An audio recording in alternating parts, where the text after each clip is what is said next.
शुक्लांबरधरं विष्णुं शशिवर्णं चतुर्भुजं प्रसन्नवदनं ध्यायेत् सर्वविघ्नोपशान्तयेत्। गुरुर्ब्रह्मा गुरुर्विष्णुः गुरुर्देवो महेश्वरः गुरुस्साक्षात् परब्रह्म तस्मै श्रीगुरवे नमः। व्यासाय विष्णुरूपाय व्यासरूपाय विष्णवे नमो वै ब्रह्मनिधये वासिष्ठाय नमो नमः। पूजन्तं राम रामेति मधुरं मधुराक्षरम् आरुह्य कविताशाखां वन्दे वाल्मीकिकोकिलं। श्रुतिस्मृतिपुराणानाम् आलयं करुणालयं नमामि भगवत्पादं शङ्करं लोकशङ्करं। शङ्करं शङ्कराचार्यं केशवं बादरायणं सूत्रभाष्यकृतौ वन्दे भगवन्तौ पुनः पुनः। वागर्धाविव सम्पृक्तौ वागर्धप्रतिपत्तये जगतः पितरौ वन्दे पार्वतीपरमेश्वरौ। सूक्तिं समग्रेतु न स्वयमेव लक्ष्मीः श्रीरङ्गराजमहिषीमधुरैः कटाक्षैः वैदग्ध्यवर्णकुणगुम्भनगौरवैर्यां कण्डूलकर्णकुहराः कवयोधयन्ति। मनोजवं मरुततुल्यवेगं जितेन्द्रियं बुद्धिमतां वरिष्ठं वातात्मजं वनरयूथमुख्यं श्रीरामदूतं शिरसा नमामि। आपदामपहर्तारं दातारं सर्वसम्पदां लोकाभिरामं श्रीरामं भूयो भूयो नमाम्यहम्। माणिक्यवीणाम् उपलालयन्तीं मदालसां मञ्जुलवग्विलासां महेन्द्रनीलद्युतिकोमलाङ्गीं मातङ्गकन्यां मनसा स्मरामि। सिन्धूरारुणविग्रहां त्रिनयनां माणिक्यमौलिस्फुरत्तारानायकशेखरां स्मितमुखीम् आपीनवक्षोरुहां पाणिभ्याम् अणिपूर्णरत्नचषकं रक्तोत्पलं बिभ्रतीं सौम्यां रत्नकटस्थरक्तचरणां ध्यायेत् परेदम्बिकाम्। हरि ओम। परमेश्वर स्वरूपమైన సభకి నమస్కారం.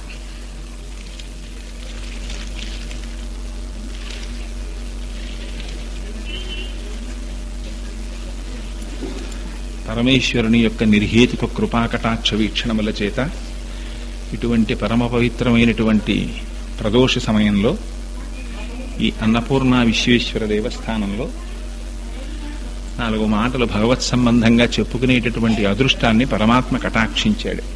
అమ్మా, ఇది నేనే కూర్చోవాలి అని మీరేమీ బెంగ పెట్టుకోకర్లేదు, మీ అందరూ ఇలా కూర్చోండి. తెలిసిందమ్మా, ఏమి ఇబ్బంది లేదు తల్లి. అక్కడ చోటు లేకపోతే వచ్చి అయితే నిన్నటి రోజున ఆ పరమశివుని యొక్క లీలా విలాసం గురించి ప్రత్యేకించి ఆ శివతత్వంలో ఆ తిరుమల క్షేత్రం యొక్క పాదముల దగ్గర సన్నిధానం చేసి ఉండి మహానుభావుడు పరమశివుడు అక్కడ ఉండేటటువంటి కపిలతీర్థ క్షేత్రం యొక్క వైభవాన్ని 4 మాటలు విజ్ఞాపన చేశాను. ఇవాల్టి రోజున ఎందుకో నిన్నటి రోజున పరమేశ్వరుడు పలికించాడు. సుబ్రహ్మణ్యేశ్వర స్వామి వారి యొక్క వృత్తాంతాన్ని, ఆ స్కందోత్పత్తిని వివరిస్తానని. వాల్మీకి మహర్షి శ్రీమద్ రామాయణాన్ని రచించారు. పూజంతం రామరామేతి మధురం మధురాక్షరం ఆరుహ్య కవితాశాఖాం వందే వాల్మీకి కోకిలం. వాల్మీకేర్ మునిసింహస్య కవితా వనచారిణః శృణ్వన్ రామకథానాదం కోనయాతి పరాంగతిం. అటువంటి రామాయణ కర్త అయినటువంటి వాల్మీకి మహర్షికి సాధారణంగా ఏ కాండలోనూ ఏ సర్గలోనూ కథలకి చిట్ట చివర ఫలశ్రుతి చెప్పేటటువంటి అలవాటు వాల్మీకి మహర్షికి లేదు. అటువంటిది బాలకాండలో రామచంద్రమూర్తి విశ్వామిత్ర మహర్షిని గంగావతరణం గురించి స్కంధోత్పత్తి గురించి అడిగినటువంటి సమయంలో మాత్రం ఆ రెండింటికి ఫలశ్రుతి చెప్పారు. చాలా విశేషమైనటువంటి ఫలశ్రుతి చెప్పారు. అందున ఆశ్చర్యం ఏమిటంటే, అనుకోకుండా ఈ సంవత్సరం రామారావుపేట శివాలయంలో ఉపన్యాసం చెప్పినప్పుడు గంగావతరణం గురించి చెప్పేటటువంటి అదృష్టాన్ని పరమాత్మ కటాక్షించాడు. ఇవాళ అనుకోకుండా ఆ సుబ్రహ్మణ్యేశ్వరుని యొక్క వృత్తాంతాన్ని, ఆ స్కందోత్పత్తిని గురించి స్వామి పలికించాలి. నేను ఎంతటి వాణ్ణి కనుక ఆయన గురించి మాట్లాడడానికి మనం సరిపోతామా? నీవే మూలము సర్వశాస్త్రములకు నిద్రాద్యవస్థాత్రయిన్, నీవే మూలము సర్వ సృష్టికి మరిన్ వృత్తాది గీతాలకు, నీవే మూలము యజ్ఞతంత్ర కవితా నేత్రావధానంబులన్, నీవే మూలము నాదువాక్కులకును నికంబుగా శంకర అంటారు. మహానుభావుడు ఆయనే వాక్కై పలకాలి తప్ప ఆ మహేశ్వరుని యొక్క ఢమరుక మోగితే 14 సార్లు అందులోంచి వచ్చినటువంటి మాహేశ్వర సూత్రములలోంచి సమస్త వాంగ్మయం వచ్చింది. సమస్త వాంగ్మయమునకు కర్త పరమశివుడు. ఆయన యొక్క అనుగ్రహం లేకుండా పలకగలిగినటువంటి వాడు ఉండడు. ఒక్క విషయాన్ని వ్రాయగలిగిన వారు ఉండరు. పోతనామాచ్యులంతటి వారు మహానుభావుడు భాగవతాన్ని ఆంధ్రీకరించవలసి వస్తే 1కి 10 మార్లు చెప్తుంటాను ఈ విషయాన్ని నేను. అమ్మలగన్నయమ్మ ముగుదమ్మల మూలపుటమ్మ చాలా పెద్దమ్మ, సురారులమ్మ కడు పారడిబుచ్చినయమ్మ, తన్ను లోనమ్మిన వేల్పుటమ్మల మనంబున ఉండెడియమ్మ దుర్గమాయమ్మ, కృపార్థినిచ్చుట కవిత్వ మహత్వ పటుత్వ సంపదల్ అని స్తోత్రం చేస్తే ఆ అమ్మవారు పరమశివానుగ్రహం ఆయన యందు ప్రసరించడానికి అవకాశం ఇచ్చింది. వాలిన భక్తి మెచ్చద నవారిత తాండవ కేళికి, దయాశాలికి, శూలికి, శిఖరిజా ముఖపద్మ మయూఖ మాలికి, కపాలికి, బాల శశాంక మౌలికి, మన్మథ గర్వ పర్వతోన్మూలికి, నారదాది మునిముఖ్య మనస్సరసీరుహళికి అని స్తోత్రం చేశారు. అట్లా పార్వతీ పరమేశ్వరుల్ని స్తోత్రం చేయడం వల్ల కలిగినటువంటి అనుగ్రహవశం చేత ఆంధ్రీకరింపబడినటువంటి భాగవతాన్ని రాసినటువంటి ఆ పోతన గారు కూడా ఆ పార్వతీ పరమేశ్వర అనుగ్రహం లేకుండా ఎవ్వరూ ఏదీ చెయ్యలేరు ప్రపంచంలో. అటువంటి వాడు పరమశివుడంటే. ఆయన గురించి ఎవరు చెప్పగలరు? ఆయన యొక్క స్వరూపం ఇది అని చెప్పడం కుదరదు. పైకి చూడ్డానికి ఎంతో అమంగళంగా ఉన్నట్టుగా కనపడుతుంది. పునుకల పేరు కంఠమున భూరి భుజంగము భూషణంబుగా నమయము భస్మధారణము ఎద్రి నివాసము మీరు విల్లుగా ననువుగ దంతి చర్మమును హస్తములందు కపాల శూలముల్ పడివడి దాల్తు శంకరు కృపావరు రూపమును ఆశ్రయించదన్ అంటారు. పైకి చూడడానికి అలా కనపడతాడు, కానీ సమస్త మంగళములు ఆయన దగ్గరే ఉన్నాయి. అందుకే ఆయన పేరే శివ. ఆయన పాదములు పట్టుకోకపోతే ఒక్క మంగళం జరిగే అవకాశం ఉండదు. అందుకే ఆ మహానుభావుణ్ణి స్తోత్రం చేస్తూ ఆయన్ని ఎవరర్థం చేసుకోగలరు?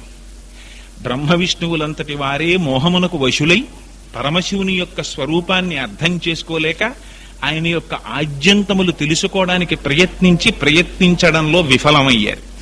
జ్యోతిస్తంభమై ఆ అరుణాచల శిఖరం మీద వెలిస్తే మహానుభావుడి యొక్క ఆద్యంతములు తెలుసుకోలేకపోయారు.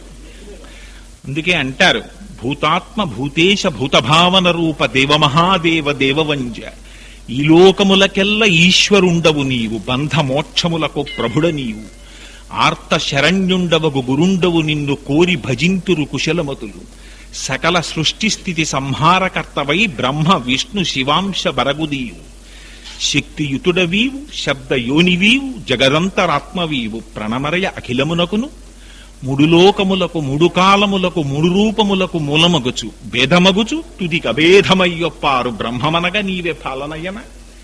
చూడడానికి బ్రహ్మగా విష్ణువుగా మహేశ్వరుడిగా మూడు రూపములుగా కనపడి తుట్టతుదన చిట్ట చివరికి ఏకం సత్ ఏకమేవా అద్వితీయం బ్రహ్మ, ఉన్నదొక్కటే పదార్థము, ఏకస్త్వమేవ బహుధా భవభాసి లోకే, నిశంకధీర్ వృషభకేతన మల్లినాథ, శ్రీభ్రామరి ప్రియ సుఖాశ్రయ లోకనాథ, శ్రీశైలశేఖర విభో తవ సుప్రభాతం అంటారు. ఆ ఉన్న ఒక పరమాత్మయే బ్రహ్మగా విష్ణువుగా శివుడుగా ముగ్గురుగా ఉండి సృష్టి స్థితి లయములను చేస్తూ ఉంటాడు. అటువంటి పరమాత్మ ఆయన గురించి చెప్పడం గాని ఆయన్ని అర్చించడం కాని నిజంగా సాధ్యమయ్యే విషయాల శంకర భగవత్పాదులంతటి వారు శివానందలహరిలో కైమోడ్చి, స్వామి నీకు నేను ఏమని పూజ చేయగలనయ్యా? వస్త్రోద్ధూత విధౌ సహస్రకరత పుష్పార్చనే విష్ణుత, గంధే గంధ వహాత్మతాన్న పచనే బర్హిర్ముఖాద్యక్షత, పాత్రే కాంచన గర్భతాస్తి మయిచే బాలేందు చూడామణి, శుశ్రూషాం కరవాణితే పశుపతే స్వామిన్ త్రిలోకీ గురో